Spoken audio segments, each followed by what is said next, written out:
This is the Shotgun City Sheriff, the law himself, Clayton Clark. Ladies and gentlemen, this is Mr. Kennedy, a.k.a. Mr. Anderson.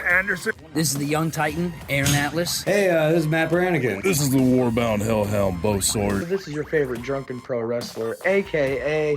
the Bud Light Brawler, Dalton Davis. This is Lizzie Six. This is Jake Something. And this is the jaw-jacking, back-cracking, God created all men equal, and then he made me the sequel, Rohit Raju, and you are listening to the Spot Show Podcast. Spot Show Podcast. The Spot Show Podcast. Spot Show Podcast. Podcast. The Spot Show Podcast. Spot Show Podcast. Hell yeah. The Spot Show Podcast. The Spot Show Podcast? Yeah, that's right, I stuttered. Shut up. What's up, everybody? Welcome to the Spot Show Podcast, an independent wrestling podcast with a few pit stops along the way. That intro, you just gave me a look. I've never had Dickie Welbash have this much energy. I don't think that you were fully expecting me to come out swinging like that, because you kind of like had your phone and then you kind of looked at me like, what is he doing right now? I, of course, am one of your hosts, the Dr. Seuss of the commentary booth, the Carson Daily Professional Wrestling, Dickie Wabash, that man over there who was surprised by the way that I was acting. That is, of course, Michael Madrox.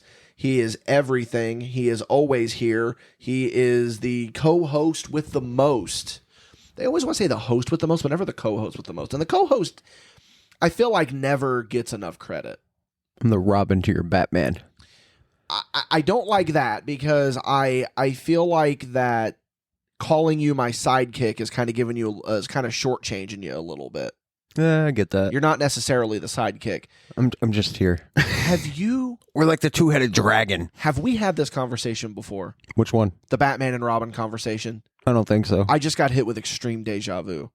Deja vu. Spooky. Holy shit. I'm not even joking, dude. That was weird, because I just like... What happens next? What's the winning lottery numbers? Oh, I wish I knew. Shoot him this way, brother. I was like watching myself podcast for a minute, and I was like... Not out of body? Kind of, because I was like, wait a minute, I feel as though you have had this Batman and Robin conversation with this man before. I don't think so, but we are the dynamic duo of the podcast booth. Yeah, I will say that we are, but yeah, as he said, at the dynamic duo of the podcast booth, I do not like that. Again, this is the Spot Show Podcast. Each and every week, Michael Madrox and I sit down, talk about what's on our mind, talk about what's going on in the world of professional wrestling. Sometimes we have guests with us. Sometimes it's just the brothers, me and you, kid, hooked on the brothers. You remember the Super Mario Brothers Super Show theme? That's another deja vu moment. Jesus, dude. We've been doing this show for so long that I'm like starting to repeat topics like it's new. We're living in the multiverse of MadBash, brother. Oh, we've avoided the Wabash verse. Oh, man. So, yeah, I think a lot of it, too, is that I have just been on a grind lately. We've both been on a grind, but me with the editing and all this, because we've got a lot of projects in the works, and it's just staring at a computer screen and just like keyframe after keyframe and then like getting human interaction again right now is so weird. It's pretty good. It's pretty great, because I was pretty much in the edit bay all day yesterday. There's nothing wrong with that, dude. I didn't say there was. It's just I was pretty much in the edit bay all day yesterday, because I finally, and I'm saying finally so much because I've taken so much time to do it, finally upgraded video editing software. And with that upgrade, you created the best 4 minutes of cinema I've ever seen in my life. So kudos to you, sir. You're getting ahead of yourself there. That's fine. I'm not spoiling anything yet. Yeah, no spoilers. No, so I use Vegas as that's my video editing software of choice.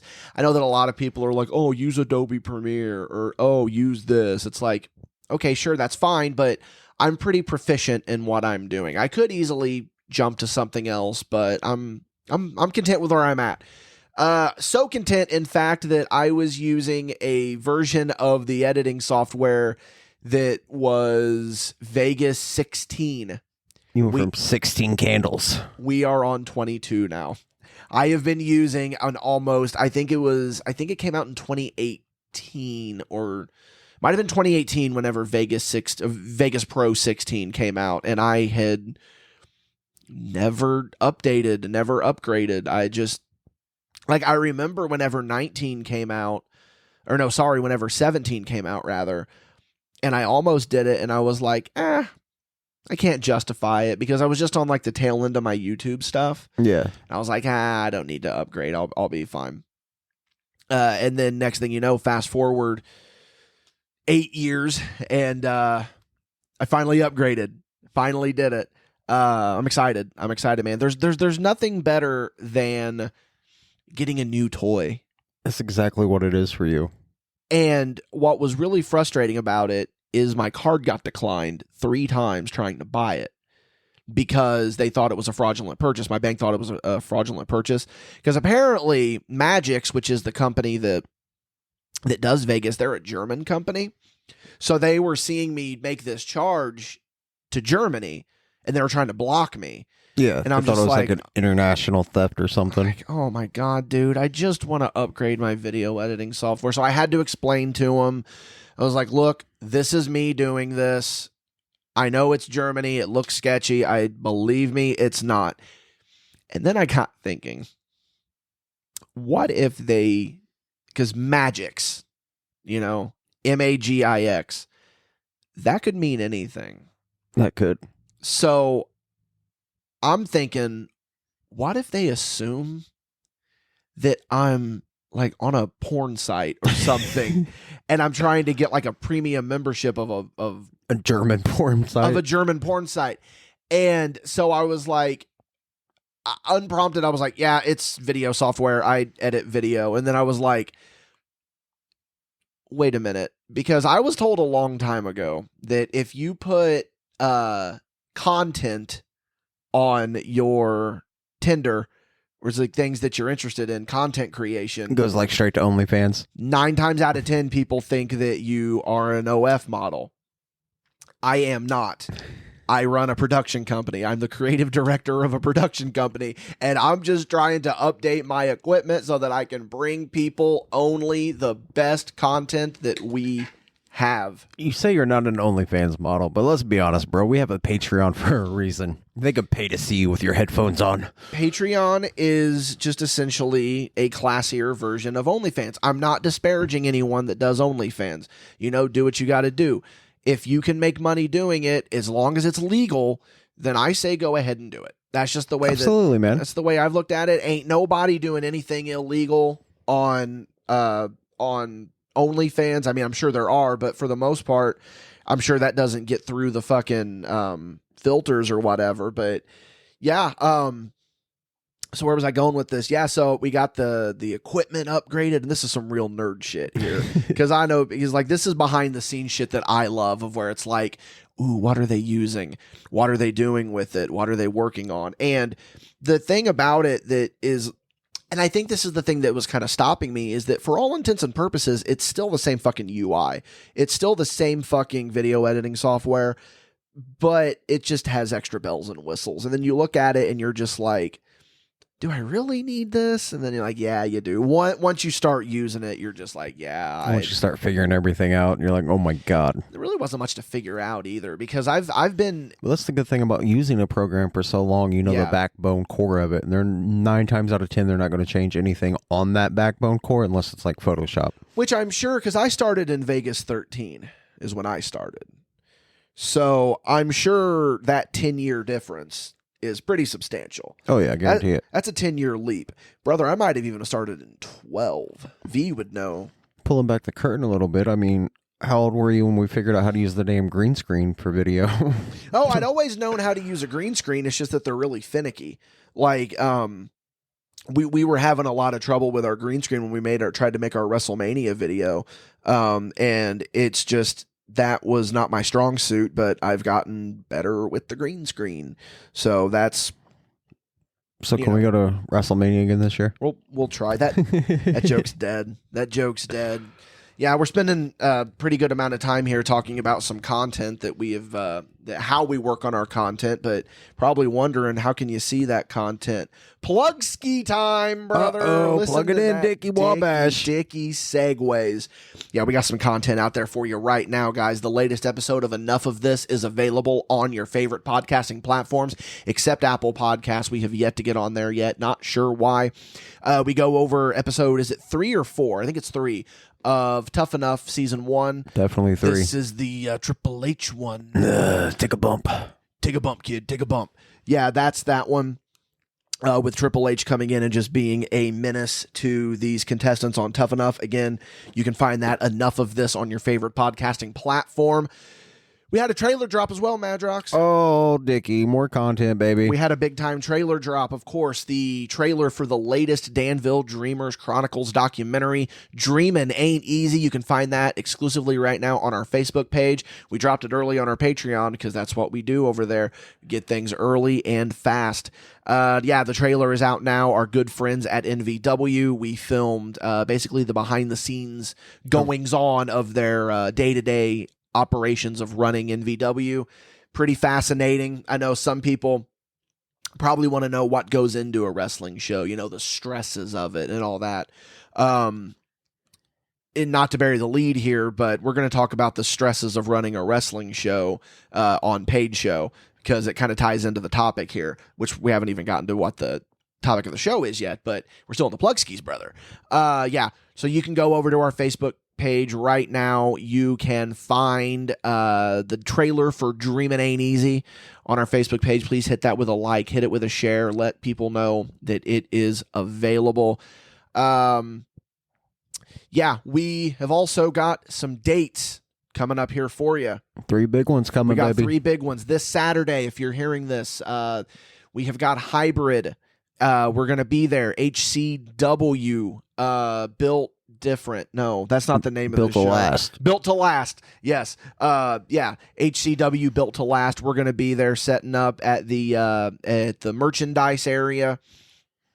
We're going to be sitting over there just doing what we do best. We got a special guest coming with us, though, baby. Special guest at that commentary, or not the commentary booth. We don't do commentary anymore there. We're going to have Oliver Kane is going to be with us at the merchandise table. Come give him some well wishes. The Terre Haute homecoming for Mr. Kane. It is. Then the next day, Sunday, we are going to be at AVW, Knuckle Up at the Saloon.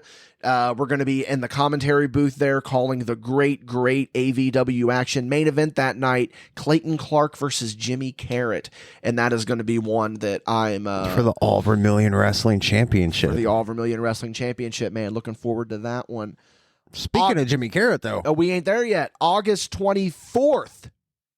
Jimmy Carrot's going to be there. Yes, he is. August 24th. Debut, baby. Elite Pro Wrestling. Of course, we're going to be doing the commentary thing there as well. We've also got Jimmy Carrot's going to be challenging for the EPW Heavyweight Championship. It's not the only title match, though. Chris Cutler has issued an open challenge. Cutler, the Conqueror, is going to be putting the MadBash title on the line against who? We don't know yet. We will see.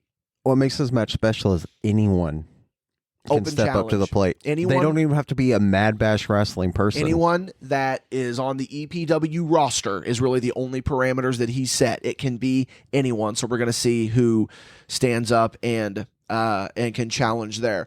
Also dawned on me midway through that I messed up the intro. So I'm going to backpedal a little bit and say that if you like what we're doing here, why don't you go on over to patreon.com/MadBash Studios. You can back us at the $5 tier.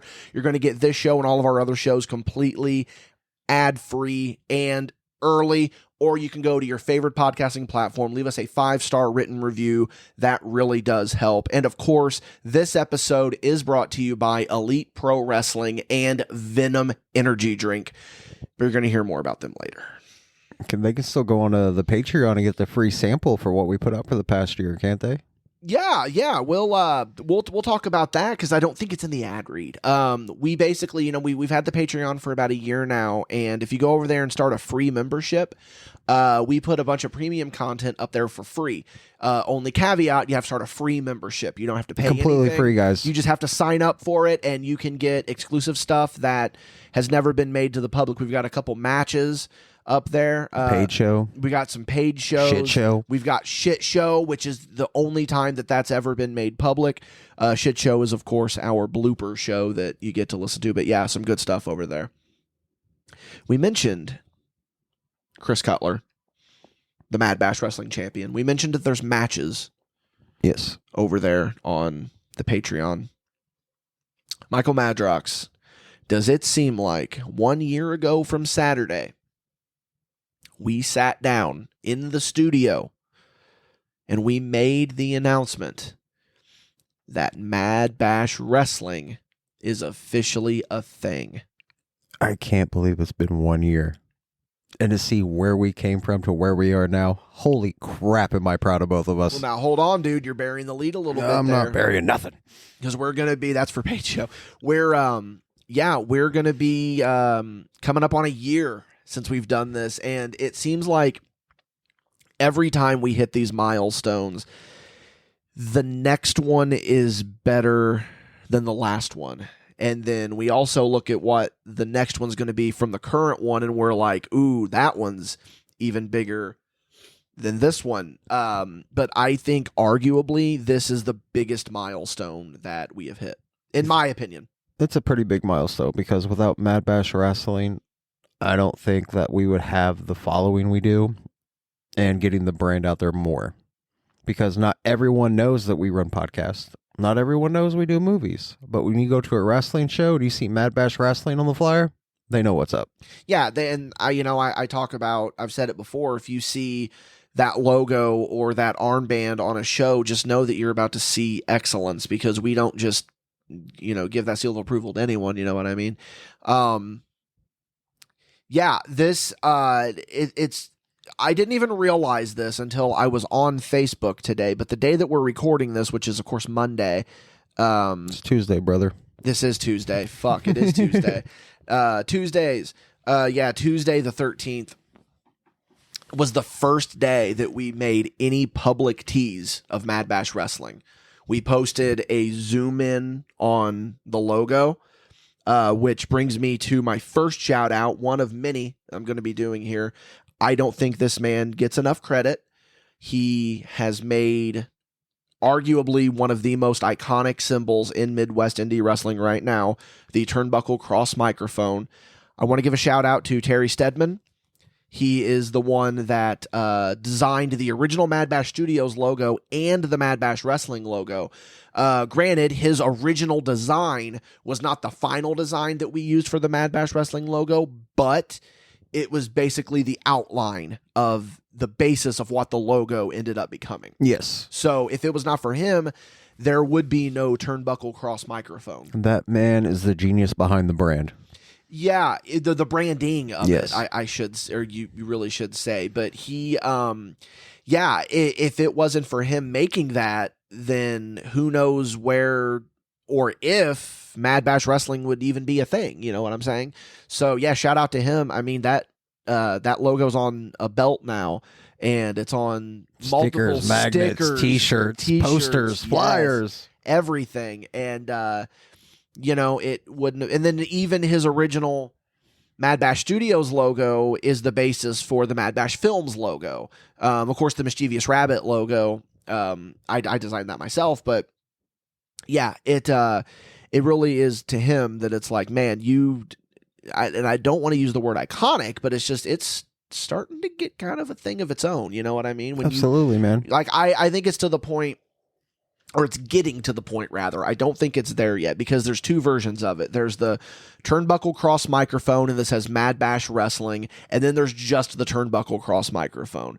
And I think that we're going to get to a point very soon where all you have to do is see the turnbuckle cross microphone, and you're going to know MadBash Wrestling. I think as soon as they see the turnbuckle microphone, they know instantly, no matter what aspect it is something to do with MadBash. Yeah. Which is very nice. Yeah. Like, I love how people still come up to this day and they're like, oh my God, I love your logo. Yeah.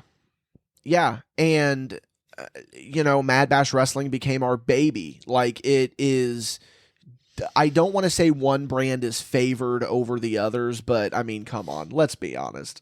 MadBash Wrestling's the baby. MadBash Wrestling is our baby. We baby MadBash Wrestling. And no offense to the other brands. No, not at all. But, like, that's the one where we put all our ducks in. Yeah. And nurtured and grew and was our main focus for so long. Yeah, and it has really grown into something special. We're not going to jump around the timeline. We're going to try to go in order here. The next shouts out. Is it shout outs or shouts out? Shout out. Well, no, but when you're doing one person, it's shout out. But when you're doing multiple people, do you say shouts out or shout outs? Shout outs. Shout outs. Who told me that too? So you're the second person that's confirmed that with me. So I'm just going to go ahead and go with that. Shout outs. Shank Barzini, Dalton Davis will forever be the first ever MadBash Wrestling match. And you cannot take that away from them. No. There can only be one first ever. And they set the fucking bar with that match, sir. 100% they did. And I remember that as one of the most emotional nights that I have had in independent wrestling. It was incredible. And for a lot of reasons. For multiple reasons. And I don't think that it will ever be topped. I mean, it did get topped a little bit later. But again, we're getting ahead of ourselves. And then, of course, the early MadBash boys, Oliver, Clayton, Jared, I just named the original 5 right there. Yes. Shank, Jared, Clayton, Dalton, Oliver. That's our original 5. That was the first 5 guys that we put our seal of approval on. And then that's a class right there. I want to go now to September. Was it September or October? The West Terre Haute show. October. That was October. So I'm going to go now to October. Hybrid Championship Wrestling tells us you can have 2 matches. We're like, okay. So I go to Clayton Clark and I say, who you want your opponent to be? And he tells me this kid, Chris Cutler. You'll like him. And little did I know what we were going to be getting that night.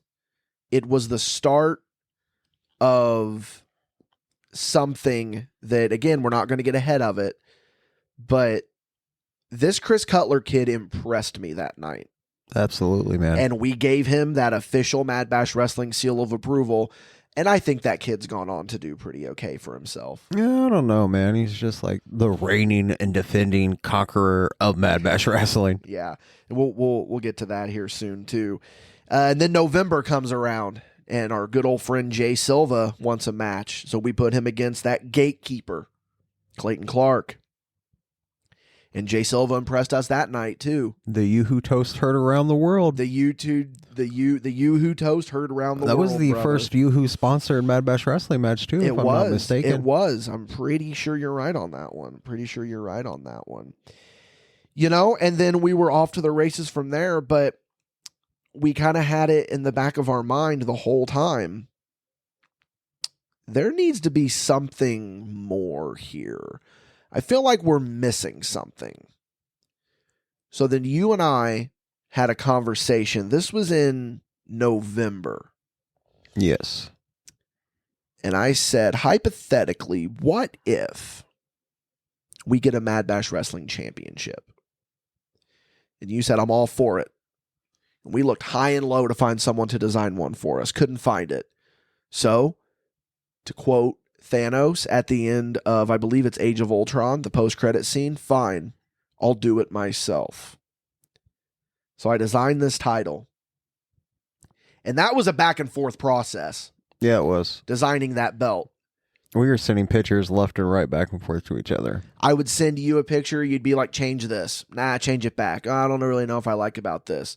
And the cool thing is, on the Patreon right now, on the free tier, you can see some of these early designs for the MadBash Wrestling Championship. It was supposed to have a Yeti on it originally. It was going to have like a big Yeti on it because I felt that a belt like just kind of doesn't need an animal, but it kind of makes it feel special, you know, because you think of the eagle, the lion that are on these titles.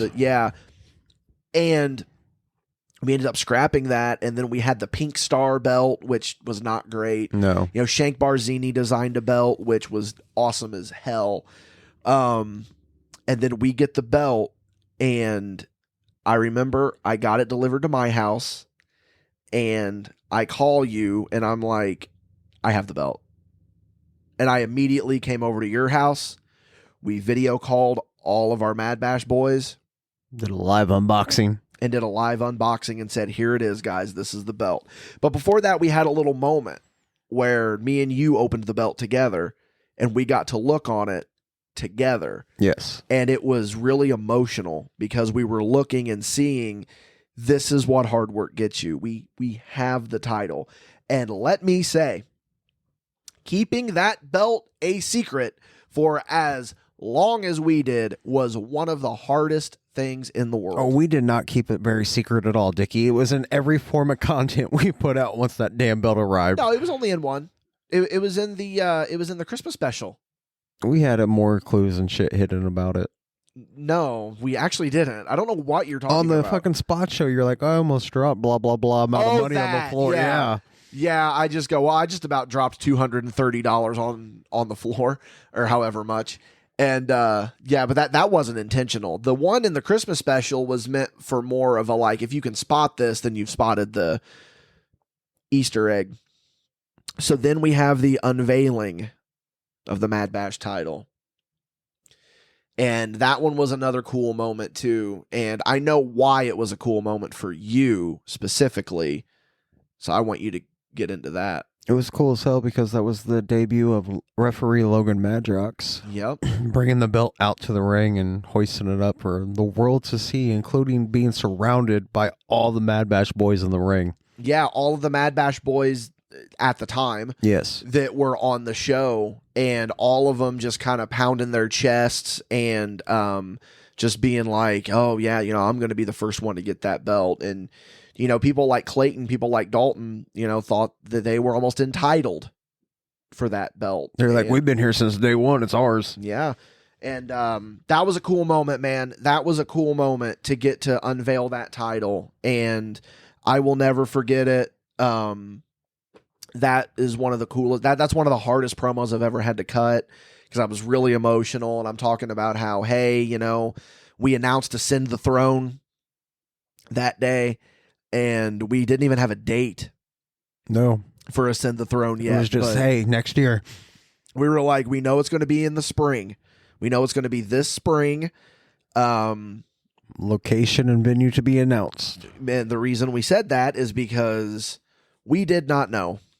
We did not know what or how or where we were going to do it. We had a couple of ideas. We were originally going to, this is news, this has never been said publicly, we were originally going to do it at an EPW show. Yeah. We were going to crown the first champion at an EPW show, and Clayton was the one that smacked some sense into me and said, you got to do your own show. You got to do your own show to make it be more special. And he was right. Absolutely. He was 100% right. He was 100% right. Before we got to that show, though, dude, we were traveling around having all these tournament matches. And I think the build-up to that show was more special to me than the actual show.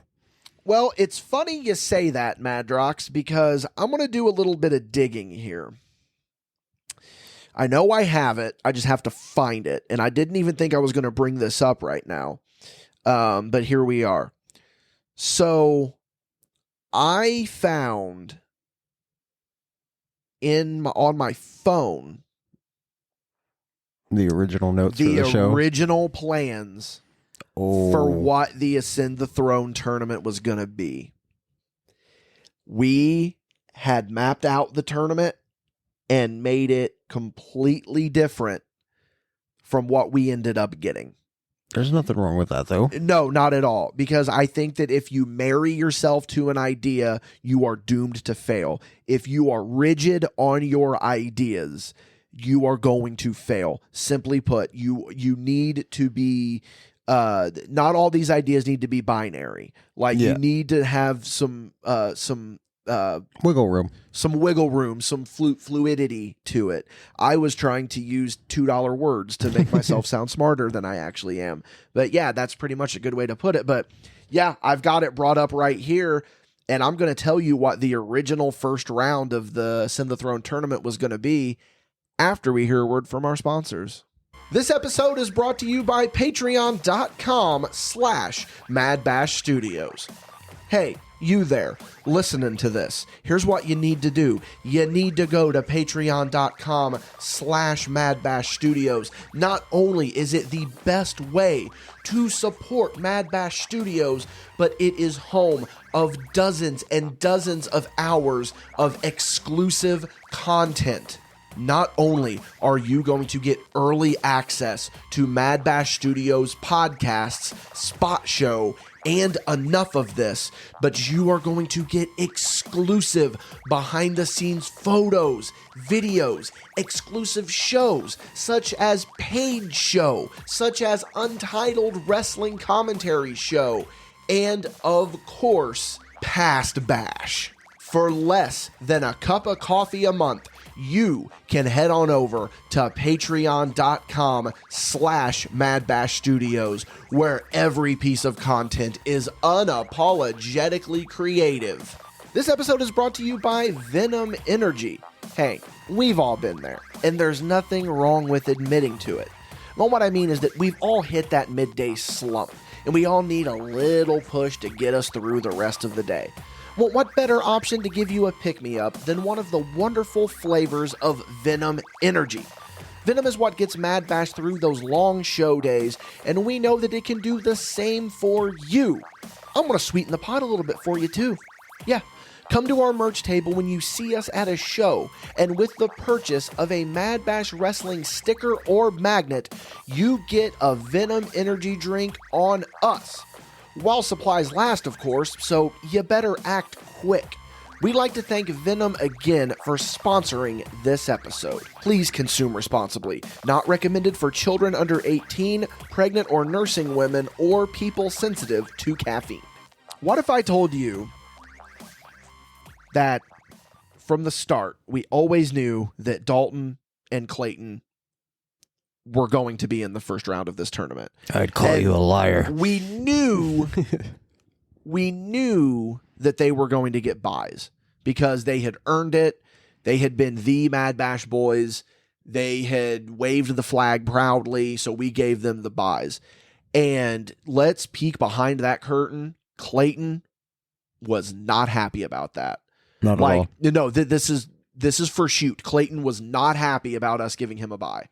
And up until he finally prodded us and poked us enough, we finally acquiesced, and we were like, okay, why am I using such big words here today? I feel You've been reading the thesaurus or something, maybe, sir? just in my free time, brother. But yeah, Clayton, for real, was really complicated. It was not complicated. Was really upset by this. Mm-hmm. So the way that the tournament was originally going to play out, naturally, we ended up settling on IWAU is where we were going to be able to, where we were going to do the tournament. And we were originally going to do the first round at different companies. Yes. We were going to do a first round match at Envision, and we were going to do a first round match at EPW.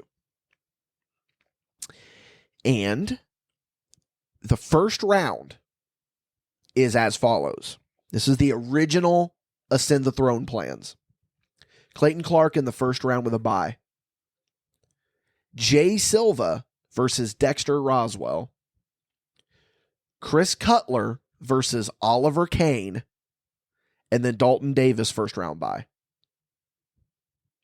That first round did not end up looking like that at all. So different from what we ended up going with. So different from what we ended up going with. In a good way, though. Yes, because we realized that Envision was not going to be able to be running a show in time for us to want to do this.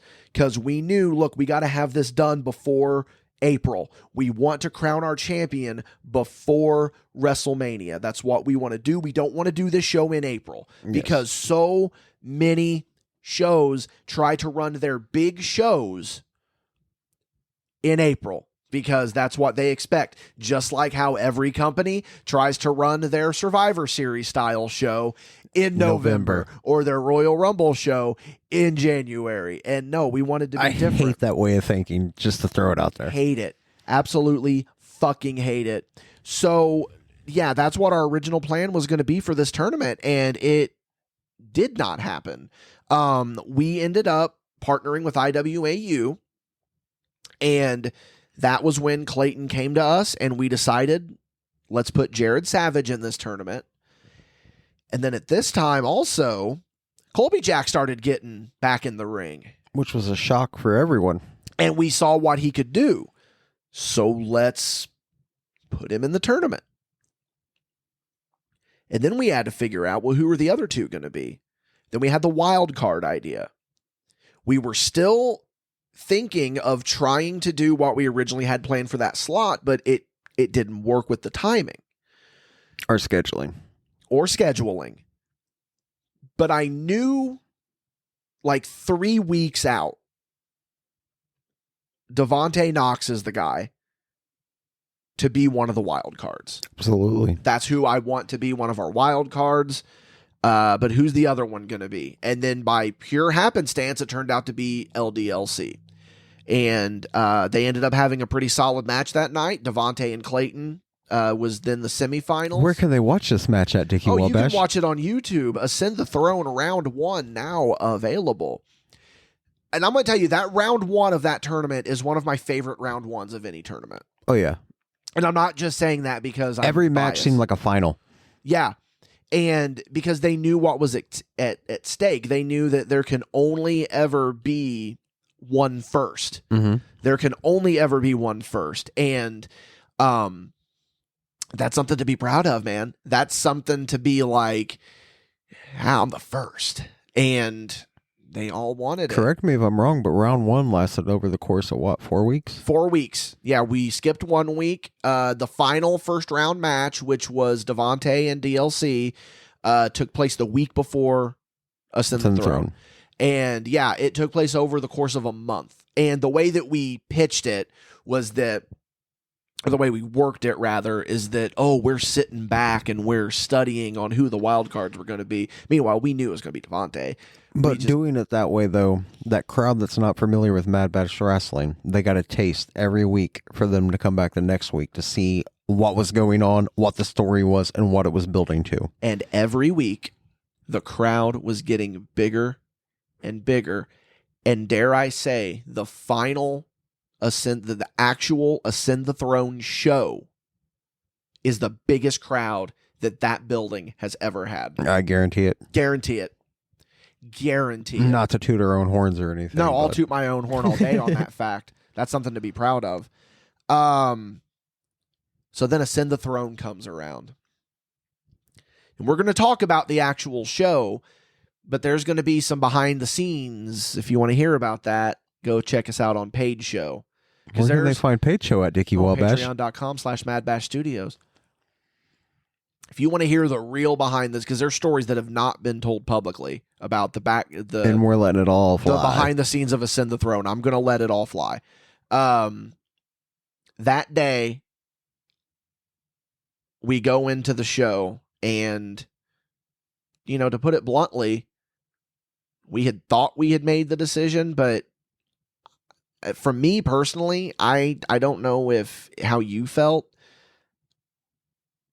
I don't think that I was officially final on who we thought we were going to have win the tournament until right before the match. No, I don't think I was final until the ref counted to 3.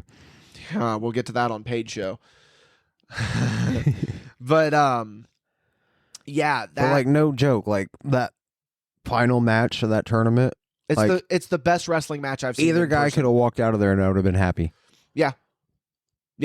And, to quote Jason V, who we go to a lot, he said what was done in that match was masterful. But we're getting ahead of ourselves because we got to talk about the actual tournament and the show itself. We're singing the praises of this finals, but I really think the sleeper match of that entire tournament was Devontae versus Clayton. Yeah. That could have easily been the finals, and I would have been content with that. Would have absolutely been content with that. And, look at Oliver Kane. Look at what Oliver Kane did that night.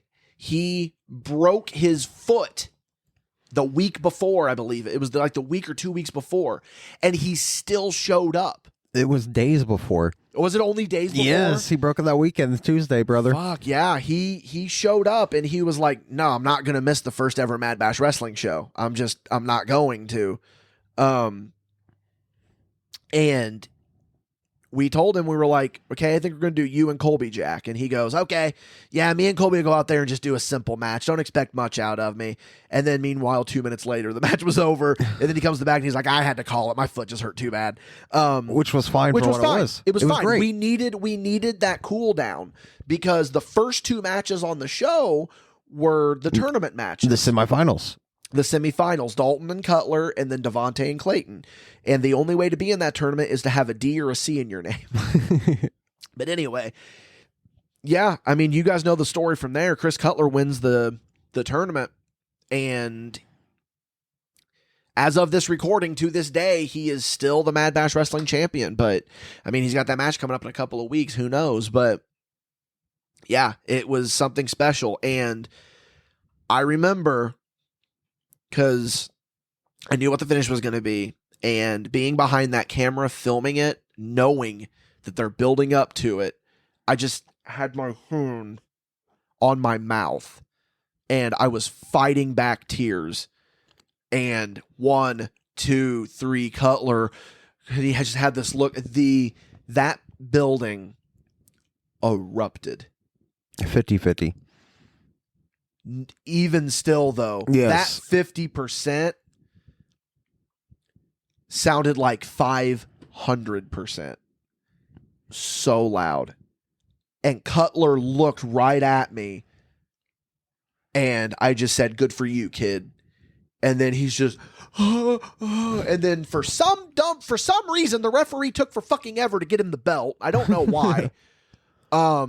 He lost it. And Cutler just looks at the camera and he's like, everyone doubted me. And it's like, I think he really meant that. He had a chip on his shoulder. He really meant that. I think he really did mean that. And I've never asked him about that, but I will. I think that he really, because no one thought he was going to win. No. Every single person that we talked to, oh, it's Clayton, right? Yeah, Clayton's going to win this Everyone betted Dalton Davis versus Clayton Clark in the finals. If you can work Shank Barzini, you can work anyone. Shout out to Walt. Good old Walt. Yes. Because we worked him. He didn't know. He said, oh yeah, the finals are going to be Dalton and Clayton, right? We'll see. And then it ended up being Cutler and Clayton, and then I don't think if anyone tells you that they knew Chris Cutler was going to win that tournament, they're lying to you. Straight up lying to you, unless their last name is McDonald. But yeah, it was something special, man. And then like to get to, hug him and like take photos with him after the show. And his family. That's like one of my favorite photos ever is me, you, and Cutler in the ring with the MadBash title. And you can just tell he's so proud. He's so happy. And, we knew right away, we were like, all right, it's time to get to work, kid. And like I remember sitting with him as he's getting undressed, or getting changed, getting his gear off, and getting his civilian clothes on. I'm like, all right, man, we got plans for you. I said, here's your plans, and he's like, okay, thank you. I've never seen someone more grateful. in my 12 years in wrestling. I've never seen anyone more grateful. So then let's talk about it, man. Let's talk about Cutler the Conqueror. Kid's on a fucking roll. Every company that kid has stepped in since winning that MadBash Wrestling Championship, he now owns fucking gold. Aaron Atlas, Clayton Clark, Luminary, Shank Barzini, Dalton Davis, Colby Jack. These are the names that... Jay Silva. How can I forget about Jay Silva's match? These are the names that Chris Cutler has beaten on his road to and during his reign. Yep. Chris Cutler, and this is going to be a good little segue into what the next section of this is, because I don't want the whole thing to just be about the MadBash title. We've got some statistics here, because as we know, I am a freak when it comes to statistics. I love numbers. I love stats. Dickie's got 250 gigabytes of memory on his phone full of notes. Who, Madrox, in the history of MadBash Wrestling, has the highest winning percentage? Chris Cutler. Good guess. Chris Cutler has a 87.5% winning percentage. He has had 8 matches. He's won 7 of them. And this is just under the MadBash banner. Yes, not including every place else. Who has the second highest winning percentage? I'm going to go with Dalton Davis. Here's the funny thing. I was really hoping you would be wrong, because you've absolutely guessed right. Yeah, Dalton Davis has the second highest winning percentage at 83.3%. He's 5-1.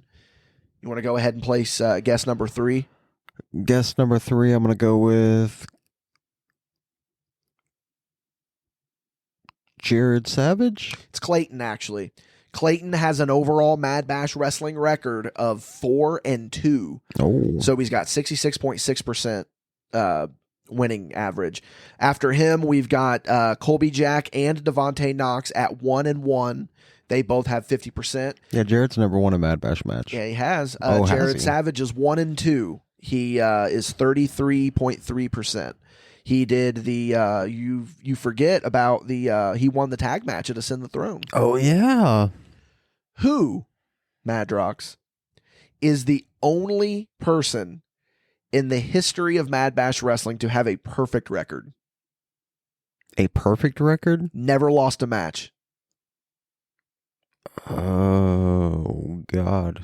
This is going to be a footnote one day. I'm trying to think, but I can't think of anyone. The Striker. Oh yeah, with a record of 1-0. He teamed up with Jared Savage to take on the Midwest Monster Hunters at the Ascend the Throne tournament. Of course, Cecil Cerveza 0-1, Aaron Atlas 0-1, Luminary 0-1, Logan Myers 0-1, LDLC 0-1, Silva, Oliver, Shank all 0-2. These are all the people that we've worked with so far on the MadBash Wrestling, under the MadBash Wrestling banner.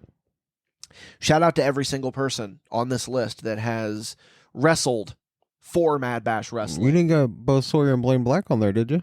Oh yeah, Bo and Blaine are also 0-1. We've got some other stats here. I know that we love stats. I think we love stats anyway. Let me find it. I have so many. I know somebody who does love stats. Who's that? His name starts with Jason and it rhymes with B. Boy, you just really let that joke die, didn't you? I couldn't think of anything that rhymed with V. God damn it. I have so many in my notes that it begins with MadBash that it's hard to find like which one is specifically it. Where is it? Oh, here we go. Yeah. So here are some statistics about the MadBash Wrestling Championship. Spoiler alert, it's all Chris Cutler. We've only had one champion at this point. Of course, Chris Cutler was the first champion. He won the Ascend the Throne tournament, beat Clayton Clark with a rolling German suplex. That's how crazy my notes are, man, is that I'm taking exactly where the match happened and how he won, or how whoever. You got the exact time down there? I do not. Chris Cutler's first defense was supposed to be against No Joke Johnny Poke, but he canceled. So then we had to do Aaron Atlas and Clayton Clark. That's a hell of a first title defense. Oh, yeah. Hell of a first title defense. Of course, he pinned Aaron Atlas with a fisherman suplex. Next, we had a shock challenge. Shank Barzini. We had Shank Barzini come out. He beat him with a fisherman suplex. The Luminary was his next opponent. He beat them with a roll-up. And then his most recent opponent is Jay Silva. Beat Jay Silva with that fisherman suplex.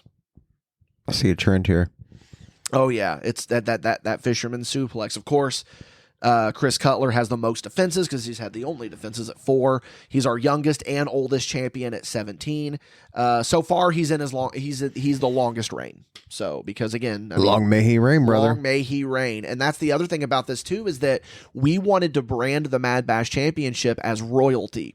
So that's why we did Ascend the Throne. That's why we always say, long may he reign. Mostly because I'm a big Game of Thrones mark. So that's why I put out long may he reign. So with that, here's my question to you, brother. It can be a Cutler title defense. Okay. It can be just a normal Mad Bash Wrestling match. What is your favorite Mad Bash Wrestling match? I have 2. Go on. Dalton Davis versus Shank Barzini. Oh, I mean, I'm gonna. That's the legendary, go-to. That's man. the go-to. That one's legendary. And then I'm gonna have to say Oliver Kane versus Dalton Davis. Really? Yes. Man, hell yeah. Yeah, that's pretty good company right there. That's great company, man. Yeah. I think that match is the sleeper of all of Mad Bash because not many people know that match happened or watched it. Do you want to know what I think the sleeper Mad Bash match is? What's that? Jared Savage versus Clayton Clark in the Ascend the Throne tournament.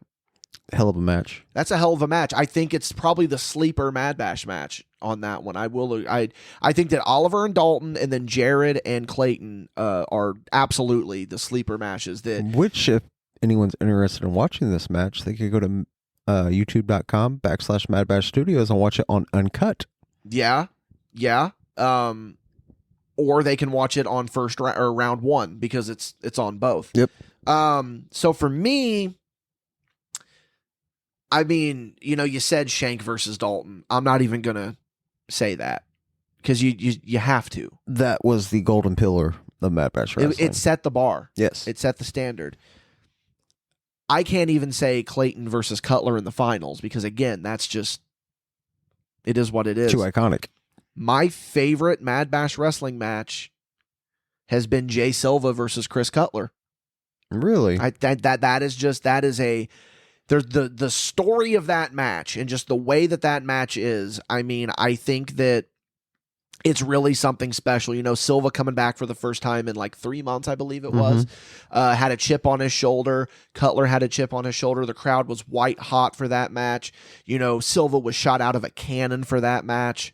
I would give that 1A, and then 1B, I got to go with Aaron, Clayton, and Cutler for the title. That was the best triple threat match I've ever seen live. Yeah, it's the best triple threat I've seen live. 100%. 100%. It really was something special. But yeah, man, that's pretty much kind of the quick history of Mad Bash Wrestling. I mean, there's so much more that we could cover. I mean, like, if you had one thing that you could say about Mad Bash Wrestling, like whether it be something positive, I hope it's something positive, something negative, something insightful, just, give like a summary of what Mad Bash Wrestling is. Pretty much the floor is yours here at Madrox. I mean, if you could just say one thing about Mad Bash Wrestling, I mean, what do you think it is? Game changing. Yeah. Because Mad Bash Wrestling is not like most other wrestling things. Mad Bash Wrestling could be anywhere at any time, any show, any program, any company. Mm-hmm. That's something you don't see anywhere. Yeah. And I think the guys that we've surrounded ourselves with, that do it, I mean, they speak for themselves. You know what I mean? They're all Sean's. I'm going to end it with a shout out, with some more shout outs. course, we already shouted out Clayton, Dalton, Shank, Terry for creating the logo. I just want to thank everyone. I'm going to do I'll name some names, and I'm probably going to forget a few. So don't take it personally if I forget about you. Got to give a shout out to Oliver, of course. Shout out to Jared. We already did Shank, Silva, Cutler, Benny Bray, Logan Myers, Cecil Cerveza. So many people. Again, if I'm forgetting a MadBash boy, I do sincerely Jason V, apologize. he's going to be a MadBash boy, whether he likes it or not. Shout out to Jason V, of course. He's been our biggest supporter from the very beginning. He has believed everything that we've done, and he is for it. He will always be my mentor. He will always be my mentor. If I have any questions about anything, I go to V. Always will. Bando. I want to give a shout out to Bando, one of our OG supporters. Always a supporter. Has always believed in us from the very beginning. Bando's an incredible person. Always given us support. Brittany has been the same boat. Always given us incredible support. Steven, Lori, JC from EPW, Austin, Jeremy, Lindsay from Hybrid, Brian, Carnage, from Envision. I'm going to forget people. I know I really am, but it is what it is. Pretty much everyone that we've worked with, man, we definitely appreciate the support that we've gotten. It's because of the support that we get that we are able to do this. But I think the most important thank you of all goes to not even anyone that's in the business or business adjacent. It's the fans. Yes. Whether you support us on Patreon, whether it be paid, free, whatever, just listening to the podcast, it means the world. Absolutely means the world to us. And we wouldn't be able to do it without you guys. You can't perform to a crowd of none. And unless it's COVID. But we saw how that went. One of the worst WrestleManias of all time. But yeah, I think that that is pretty much what I want to say, is that it's the fans. MadBash has always been for the fans, by the fans, and everything we do for them. This has been a hell of a ride. We have been, which I got to give a shout out again to Jay Silva for coming up with this. MadBash Studios in general, the whole thing is just unapologetically creative. Yes. And we harbor and we incubate that mentality with everyone that we have surrounding us. Like, just be unapologetically creative. Be yourself. If you have an idea, do not be afraid to chase it. Because I want to tell you right now, with MadBash, everything that we've done, it always starts with, wouldn't it be funny if? Every damn thing. Everything. Wouldn't it be funny if? And I think that's what I posted when I originally shared the teaser for the MadBash Wrestling graphic was, wouldn't it be funny if? And then I said, yes, it would be, and it's coming. And then we made the announcement, and now here we are. So 1 year later. One last final shout out, though, to Michael Madrox, because if it was not for you, would not be here. And I'm sure the same goes for me. If it wasn't for me, you would not be here doing this. If you told me fucking a year and a half ago when you showed up on my doorstep after all that time, this would be happening, I would have locked the door. Yeah, I wouldn't blame you one bit. I forgot to shout out Logan Madrox, too, by the way. I told you I'm forgetting people. But the first MadBash referee. Yes. He's our first official MadBash referee. Shout out the other MadBash referee, Ollie. HBJ. HBJ, of course. But, Logan. Actually, no, you know what? HBJ was the first MadBash referee officially. So shout out to HBJ, man. Yes. Love that guy. Love that kid. So, all right.